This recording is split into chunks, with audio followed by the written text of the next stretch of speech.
There's so much more out there, and I just want to shout it out to the world. And it's hard. It's hard because you and I went through that mindset shift too. Like, you don't have to do things according to other people's rules. You can set your own rules. You decide what you want to do and make it happen. Do it. And maybe it's really 100%. hard along the way, but maybe it's not. Maybe it comes together.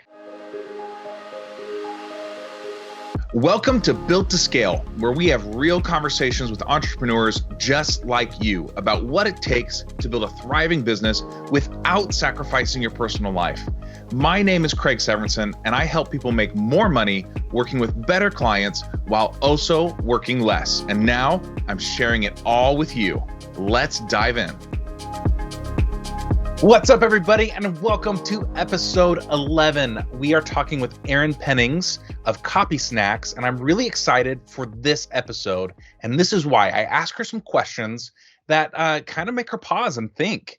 And these are questions that the answers make a really big difference, and every entrepreneur should know the answer to these questions. So I love how she stopped. I love how she thought about it, and I love the answer she gave. So as we go through this, I want you to put yourself in her shoes and answer the questions that I'm asking, because they make a huge difference to your business. And while you're doing that, there's three things in particular I want you to look out for in this episode. Number one, we talk about why clarity is so important to gaining traction in your business. There's a saying I use with my clients all the time, and that is clarity from the founder equals momentum with your clients. Number two, we talk about the challenge of figuring out what you want to be known for and how vision and passion really play into that. And then number three, we talk about getting over the mindset blocks that every entrepreneur faces. This is really good content. I'm excited for you to join in, put yourself in her shoes, and let's dive in. When you decided to go out on your own, you said you just dove right in. You quit, right? Like, was it just but CopySnacks didn't come around for a couple of years. So like, was there a time there where you were freelancing or working on your own, or was it like just no, I'm going all in, and it evolved into CopySnacks?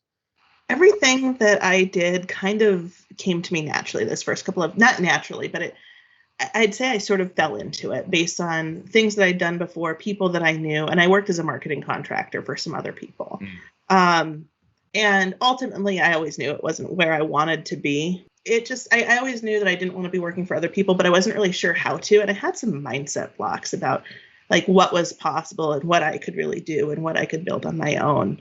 It's very common to have the stage of like, you're not quite on your own, but you're starting to dip your feet into like consulting or freelancing. You're like, holy cow, like, people I could actually do a living with this. And then I think corporate America just mind wipes us. Like they totally have us hypnotized into thinking that you've got to work 9 to 5, you've got to have a certain style, like you can't do this on your own. And it's just like when we're kids in school, this conditioning to show up a certain way. And when you become an entrepreneur, I think everyone has those mindset blocks of like, can I really do this? Or for me, it seriously was for the first like 6 months or a year, I had anxiety until the rent was paid for the next month. I was like, I don't know if rent's coming this month. So it was like this mindset block of like, it's got like everything was just fine, but until money would be in the bank, but until rent was paid, I was just like a mess. Like even still 2 years in of like having some consistency, it's like, okay, where's, what's happening in the next 6 months? Where am I? Do I have this plan? If my car dies, which it sort of did this week, like, do we have a backup plan to replace it? Or, and it was fixable. It wasn't a big deal, but it was that panic. And I mean, even though I have the consistency and that, comfort and that confidence that rent is paid or the mortgage is paid and our bills are paid. And hey, there's even some extra stuff in there to start building profit. I don't know. Does that ever go away? I feel like there's always some ups and downs. Yeah, I think it does. I think it goes, I think it does go away. It turns into, I always say that I don't know that you completely beat your demons. You get better at recognizing them, right? Like every level, they say new level, new devil is kind of the phrase. I think it's new level, same devil. and you just learn how to recognize their knock a little bit quicker. And you're like, oh wait, okay, that knock is me freaking out about rent, even though there's money in the account. Like that's what this trigger is. You know what I mean? Like you start to recognize it a little bit more. Does it ever like 100% go away? I don't know. That's human nature, but you definitely get more confident. You get more experience, and as you move through it, those things become easier, right? And maybe I'm no therapist, so maybe like deep down it never goes away. But for me, at least, I've gotten a lot better at recognizing those things and being able to call the BS that I see and move forward from it. It's a really good point. And it's like when you have those days where it's like, because, you know, it's funny. I was talking to someone who's a well-established and well-known copywriter, and he's like, sometimes I think about getting a job, you know, maybe like once a month. And it's like this thought that you entertain for like 3 seconds. And it's like, no, that's insane. Like, why would I do that? It's tough, right? Like, that's the thing is being an entrepreneur is hard. And so like, sometimes you just want to throw in the towel. So let me ask you this, you know, because I think we talked about finances a little bit. We're talking about mindset right now. Like, what are some of the things that you do to like improve your mindset, or to like make sure that your finances are in where they should be? Like, what are some of the practices or things that you do? That's a really good question. I mean, number one is I have a bookkeeper who's like keeps me on the straight and narrow, and she's like, hey, this month was really good. Here's what I think you should do. She's a partner in my business. I mean, not a true partner, but I see her as a partner because she's always looking out for me. And if I have a question or like, hey, what does this look like? What should we do next year? She's there to back me up and say, you know, this trend is going up.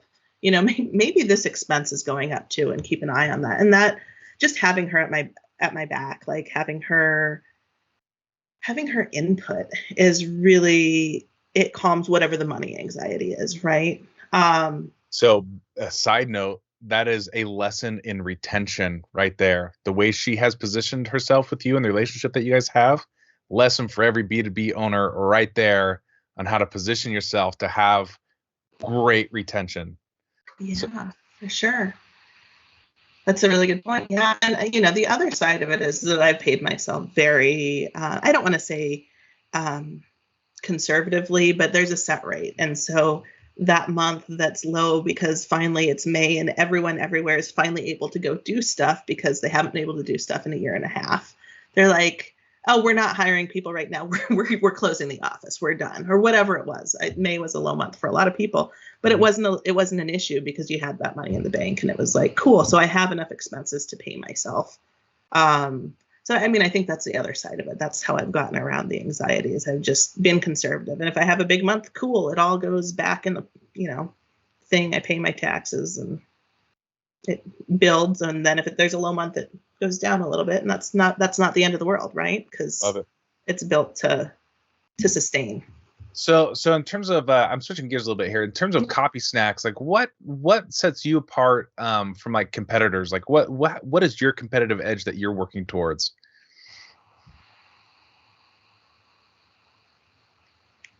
Let me put you on the spot. Putting me on the spot, right? As there's silence, which is not common for me. You know, I asked a question that got you stumped. Sweet. Yeah, so I think what sets me apart is a lot of my background. In some ways that hampers me sometimes too, because if with more than 15 years of marketing experience, sometimes I have these like clearly defined rules of what should be done and what's possible. And it's one of those mindset things that we're still working through, right? Yeah. But you know, I think having that solid background of here are some of the things that worked kind of in the pre-online world, right? Because really it's the last 3 to 4 years that's really taken off for a lot of people, maybe 5, 6. But so what are some of those tactics? What do you need to know? What do you need to believe? What is the angle that matters to people in all the years in PR? And how does that apply to your outbound marketing or even your inbound marketing? What subject lines are going to catch people's eyes? What headlines are going to catch people's eyes?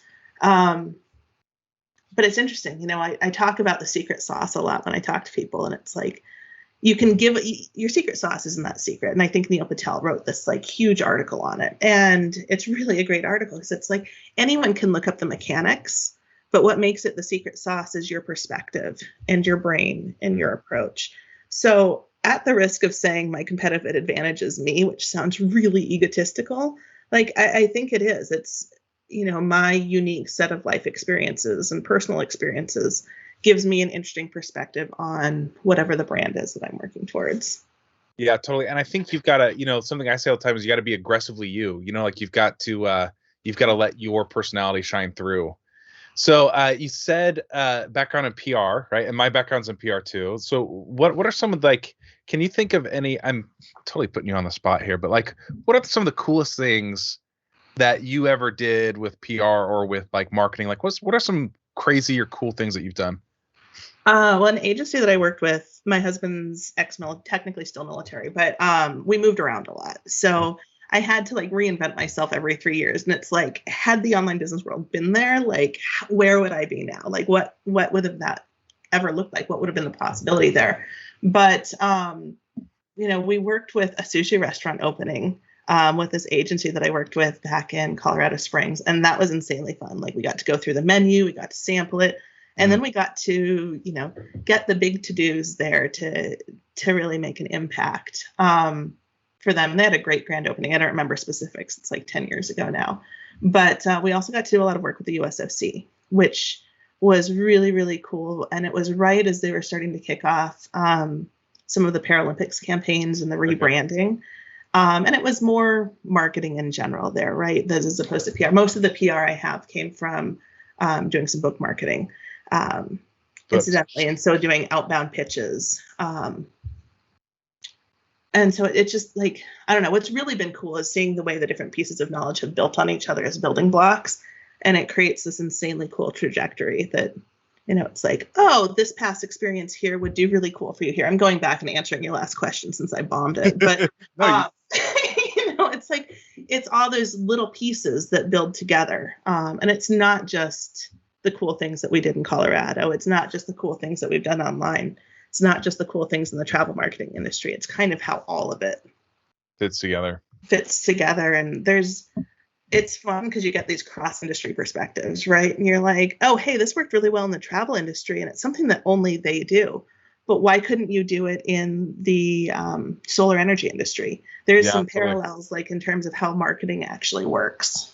Yeah, it's really interesting. That's where a lot of the great breakthroughs come in, is when you start looking outside of your own industry and trying to adapt it for your own. And something else you said earlier that really is true is, we in today have abandoned a lot of these old school, quote unquote, old school, if you think 21 years ago, it was the year 2000, old school, not that long ago, where we were carrying, blocky cell phones and internet was dial up.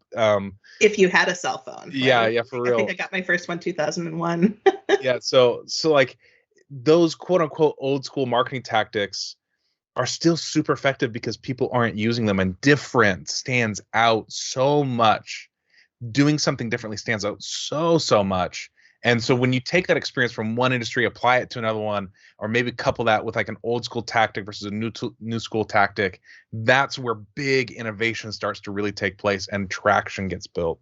It's interesting that you say that. We just did a campaign for a client that combined a lot of online marketing with direct mail, and no one's getting letters. And, this client booked 5 or 6 clients last month because of it, which is huge in her industry, without getting into specifics. But it's just it's so cool to see that traction. Just to your point, it's that mix, and it's almost like the old school becomes guerrilla marketing.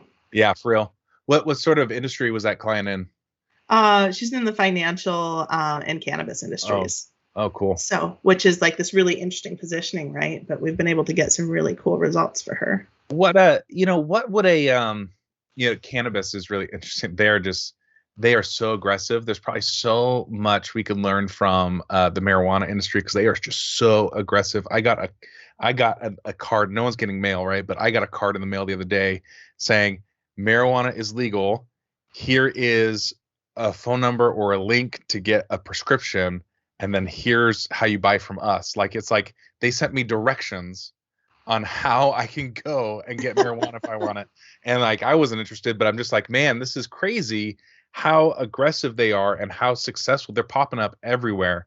You know, and I think there's probably lessons for everyone in the way marijuana is really growing.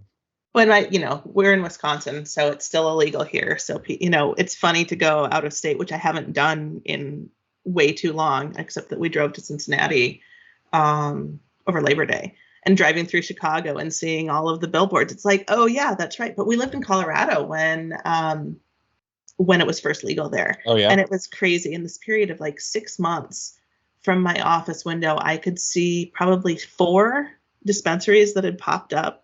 And then driving anywhere, it was like they did well. Like they did really well. And at that point, I don't think they had to be so aggressive because of the novelty. But it's a really interesting point. Yeah. Here's step 1, here's step 2, here's step 3. It doesn't have to be fancy. It can be, but the amount of thought that still has to go into it to make it effective is well, yeah. And they're overcoming those obstacles, right? And I think the lesson here is, yeah, it's a growing market, it's an open market, but the real lesson is that they are being very proactive, because even though it's an open market, it's very crowded. You know what I mean? Like, yeah, I could, since it's been legalized here in Missouri, man, I think there's been, just in the local cities around me, probably 100 different stores open up, and a lot of them are chains from other markets that are like trying to pounce in here. Yeah. And so it is, yes, an open market, but it's so competitive that they have to be aggressive. And the lesson I think to take away that every entrepreneur should apply is that if you want to make sales, you have to be super clear about what you do and unapologetic about getting it in front of your prospects. Just like 100% owning it, 100%, aggressive is maybe the wrong word, because that makes you feel like really like, but it's like bold, maybe aggressive, bold. like bold. Yeah. Like get in there, get out there, put it out there, and don't apologize for it. Be aggressively you, be aggressively value oriented. Man, that's where you'll see some cool results. And I think part 3 to that is ask. Show how to buy, like make it easy. Yeah. Like, where's your Staples easy button? Like. Yeah, totally. I'm thinking of like marijuana now flying down. Like, wasn't it like confetti or paper clips or something that went flying in those early ads? I don't know. Like that's, again, I'm digressing. Hit the button, it's marijuana leaves everywhere. There's our lessons from the marijuana industry segment. Please join us next time as we explore that again. Very cool. So tell me, like, thinking about your business right now, like what's the hardest thing going on that you're facing right now? I'm in this, and I feel like I've been in this state of pivot. I think that's really normal. Like, I think, and it's like, as soon as I set a direction, this really cool opportunity flies in that may or may not, I don't even think it's the universe testing me with the old direction. It's like, whoo, shiny object. And so it's hard to stay focused on and pick a lane sometimes when other lanes are like, ooh, this could be interesting. Let's test this. And then keeping this focus point in mind of, okay, let's continue to build this thing that we really want to be known for. And I sat in, there was a conference that I attended virtually in April. And there's a gal whose name is Iman Ismail. And she said, I always like to give her credit because this is like one of the biggest mind-blowing things I've ever gotten. And it's like the narrative, what you do isn't what you think you do. It's how other people introduce you. So pay attention to how they introduce you and control the narrative. And so I'm like, so what do I want to be known for? And that's the challenge, right? What does each one of us want to be known for? But I'm focusing particularly on the web copy market. I have a course that teaches people how to write their own web copy, but also building it out and scaling it to the point that I can continue to build my team and maybe do less of the on the ground work, boots on the ground work, and oversee more of the strategy. And it's still copy chiefing. Like everything has to go through my stamp of approval before it goes out the door. I'm not ready to let go of that, but to outsource more of that so I can scale. That's really interesting what you're saying about. Oh gosh, it went for me. Well, I tend to pack a lot into each like run-on sentence that I say. So. that first part of what you're saying about controlling the shiny object syndrome. Yeah, squirrels, right? Like that is so important. That is something all of us face. And there's this balance that we have to strike, especially because one of our strengths as small business owners is the ability to pivot and the ability to be, to move. But at the same time, focus is where you get where you want to go, right? Like if you're constantly switching gears, to me, one of the great examples is Clubhouse, right? Like a lot of people, when Clubhouse was big, like 6 months ago, were like, oh, you got to get on Clubhouse, you got to get in Clubhouse, you got to get in Clubhouse. Now Clubhouse is like not doing so hot, right? Like it's kind of like just dropped out of the conversation. And a lot of people made money on Clubhouse, but a lot of people got on Clubhouse and lost track of where they were going. So it's like, where's that balance between agility and focus? And you got to have that. So how do you maintain that focus versus, how do you identify this is shiny object versus this is real, I want to go after it? Well, and that's the key. I think to do it, you have to test. So I think I try to choose one test, no more than one test at a time, so that, I grew up in the agency world, so I'm used to working on multiple things and kind of different things at different points in time. So it's not out of the realm of possibility for me to say, okay, I'm going to keep going with this one thing, this web copy project on this one hand. And in the meantime, right now, I'm going to test storytelling coaching, which is not far away, and it could then dovetail back into the web copy. I think it's like it has to fit into the hub and spoke for me. Like it has to be, I'm not all of a sudden going to go start ghostwriting books for someone. That's not realistically where I want to be. If there's a client who I love, who I've worked with on the brand storytelling, for example, which again relates to web copy somehow, and not even somehow, it just does. Even though this particular client doesn't have a website.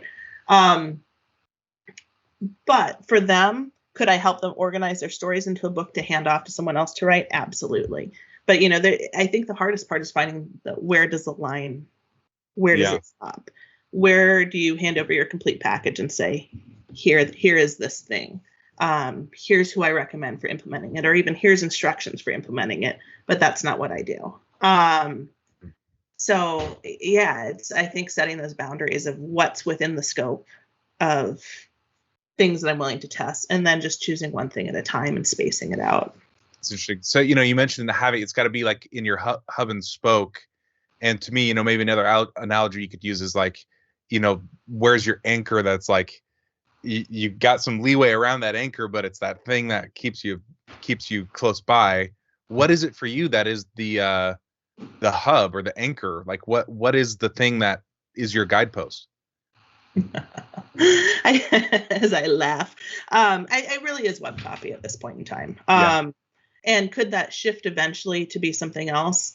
Absolutely. I'm working on getting ready to release a brand new framework that it's talking about the building blocks, and then again, what you do after the building blocks are in place, because the website copy is great and it's essential. Like you've got to have somewhere that you can direct people back to that speaks to them. And if it doesn't speak to them, and if it doesn't dovetail with the rest, it's not going to be effective for you. It's all about like kind of developing your brand, putting it into web copy, and then building a roadmap or a trajectory for how it's going to get you the visibility that you need, or for how to get it in front of people, or how to launch it.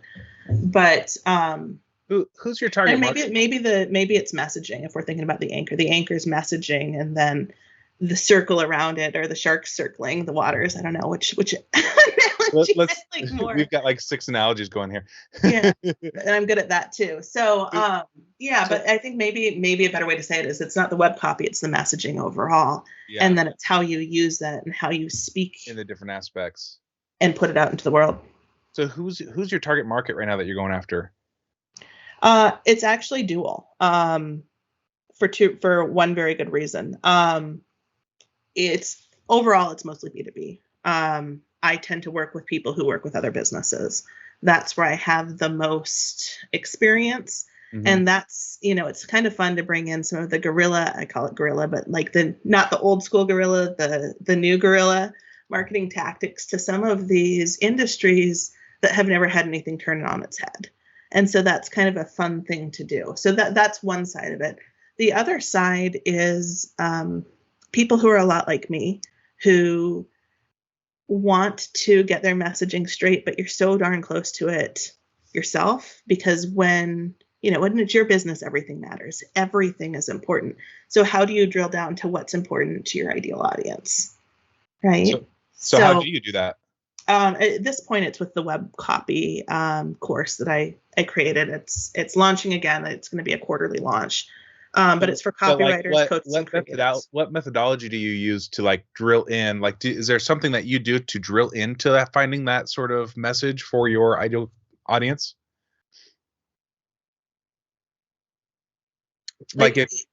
How would you walk through a client through that, I guess, is the question. So a lot of it has to do with research. It's all research driven, and people are like, really, writing's research driven, but it is. So part of it's figuring out who they want to work with. That's step one. But then you have to go in and look at like customer reviews of, maybe it's, if it's of you that we're doing this for, it's like, what do people say about working with you? And I'd want to, see what people are saying about working with people that you see as competitors or where you'd want to go. But we also might schedule some calls with some of your clients that are on the projects that you've really enjoyed working on, that you want to do more of. And we'd figure out how they talk about things, and you start to look for repeated phrases.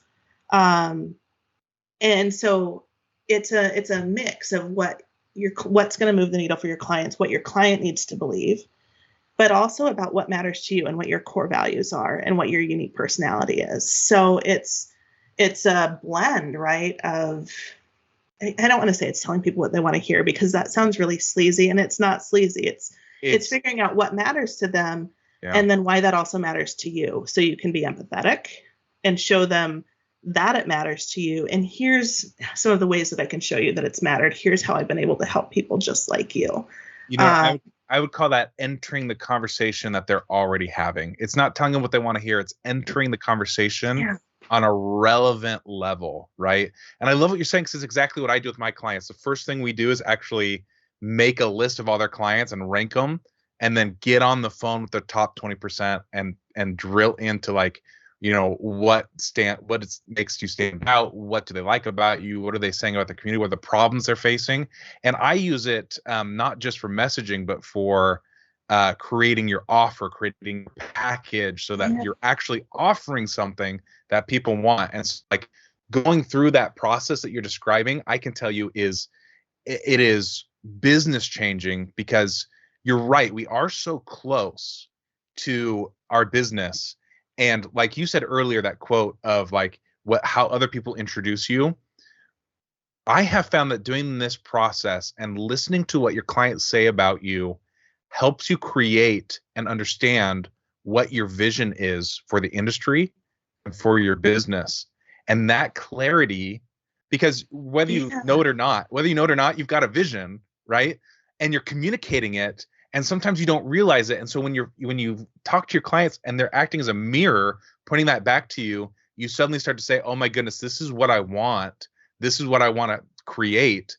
And man, that creates some powerful momentum for you, because now you've got the words, now you've got the offer, and now you've got this clear vision to just back it up. And it's all in alignment. Yeah. And totally. So then I totally agree. Like that's the process right there. And everyone has their different spin on it. But it also ties into how you go out into the world to talk about it. So that way, if this core is all the same, then you're taking elements of that when you go speak, when you show up on whatever social media you choose. And I think that's it. It's like picking a lane and staying in it, even though I've just said, like, it's okay to test shiny objects. It's okay to be stuck in traffic in Chicago and realize that your lane's not going anywhere and try shifting another lane for a little bit, only to realize that you're really all just going to get there in 3 hours. Yeah, I think here's the connector, though. Like, it is okay to test things, but you've got to have that anchor, first of all, so that you're not just like, if you're a copywriter and you're writing emails for people, you don't suddenly start ghostwriting, like your example, right? Like, you've got to have an anchor that keeps you close. And then the other part of testing is like, you've got to know what's your bread and butter, what's consistent, what you're going to do for me in marketing, right? Like, I know Facebook and LinkedIn are where I need to be, right? Like, that is consistently performing for me. If I want to go test Clubhouse, that's fine, but I'm going to test Clubhouse while Facebook Right. and You're not going LinkedIn to take the foot off the are gas of still, the yeah, other are two. You're still not going to going. totally Like, change. like that's totally the key there. Like testing is fine, but you know, and we're bringing it full circle with what you said too. It's one thing at a time, and it's not abandoning. It's not throwing the baby out the bathwater. It's adding on and seeing how it goes. And then if it doesn't work, you know, if Clubhouse suddenly goes, you know, there's still people making money on Clubhouse. I feel bad that I'm like bad mouthing Clubhouse, but it was such a wave, and it turned out to be not that huge of a deal, I right? had serious FOMO for a while. It's Yeah, like, what everyone is did. this It's like thing? everyone's on Clubhouse. I need to go buy an iPad. You know, people literally went and bought iPads for Clubhouse, and now they're like, well, they got an iPad, so they're probably happy. But like, they're like, why did I buy this iPad for Clubhouse? That's Erin, what's hysterical. up next for you? What's the goal? Where are you headed? It's going to be web copy. It is going to be, it's the reach trajectory. I'm calling it the reach visibility trajectory. It has a TM after it because I was told to put a TM, even if it's not officially trademarked yet, because it sets the intent, which I do intend to one day. But it's combining research, establishing your brand values, attracting people with website copy, creating a funnel, and then showing up and hooking people with the right message. So it's like it's about the building blocks and then what you do next again, which is, I probably said that like a couple times. And it's what happens next, what happens afterward, because getting it is one thing, having a roadmap for how to use it and like having an idea of what to do, whether it's done for you or whether it's someone checking in with you periodically saying, okay, what are you doing? Hey, have you considered this? Oh my gosh, that needs to be this new workshop that you're creating. Oh, hey, maybe that's a book. And whether or not you actually sell a lot of the book, it's more about having the book. That's cool. Um, So I want to push you beyond this though. So aside from like the next offer for you, like I think a year, 2 years, 3 years down the line, like what is the business you envision, the life you envision, the industry you envision? Like where are you taking us? Like where are you taking the world, I guess? Where am I taking the world? It's all about wanting to help people get to their goals. Yeah. So that's where truly 100% I want to be making a bigger impact on a bigger scale. What that scale is, you know, if it's helping parents get out of the rat race, and if the rat race is their thing, but building something that they love, where they're realizing they don't have to follow anyone else's rules if they don't want to. Whether it's helping some really cool sustainable brands, like see new ways to reach their clients, or whether, you know, who that is that I'm impacting. Like, I want to do it all. Like, is that too broad? It is too broad. It is too, honestly, it is too broad. But like everyone deserves a puppy and a Volvo, right? Like, yeah, but what you're saying right there, like there's seriously two ways you could go right there. There's a lot of passion for you behind it. You know, the helping parents establish something that escapes the rat race.